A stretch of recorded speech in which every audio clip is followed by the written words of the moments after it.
আসসালামু আলাইকুম। কেমন আছেন সবাই?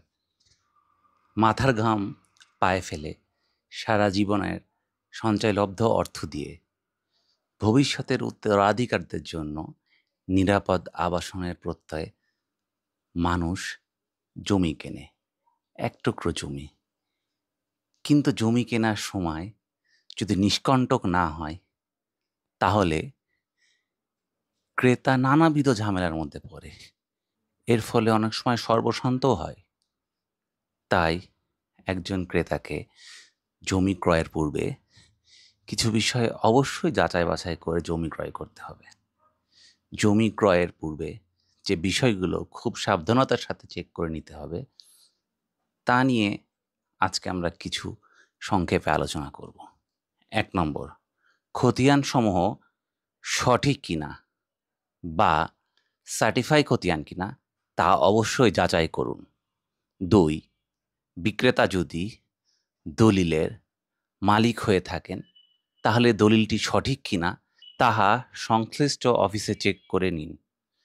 ৩, রেকর্ডীয় মালিক হলে দাতা মালিকানার ধারাবাহিকতা সঠিক আছে কিনা এ বিষয়ে যাচাই-বাছাই করা জরুরি।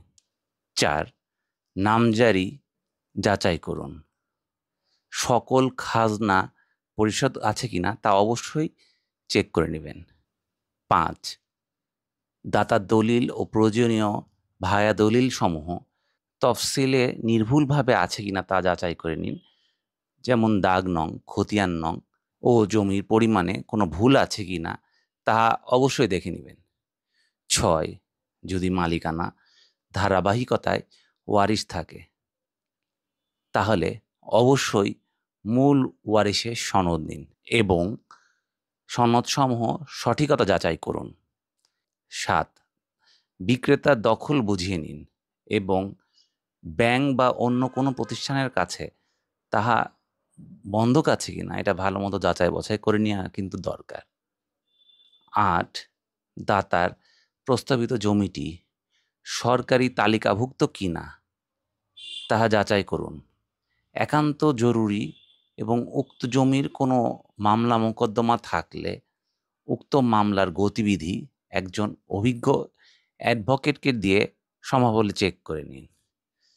জমি ক্রয়ের ক্ষেত্রে এসব বিষয় এক বা একাধিক গ্রহীতার অনুকূলে না থাকলে জমি সংক্রান্ত এ সকল বিষয় এক বা একাধিক অংশ যদি আপনার অনুকূলে না থাকে, তাহলে কিন্তু আপনার কষ্টার্জিত অর্থ দিয়ে জমিটি কেনা খুব একটা বুদ্ধিমানের কাজ হবে না। কারণ আমরা প্রতিনিয়তই দেখতে পাই জমি ক্রয়ের ক্ষেত্রে বিভিন্ন রকম জালিয়াতির ও প্রতারণার শিকার হচ্ছে সাধারণ মানুষ।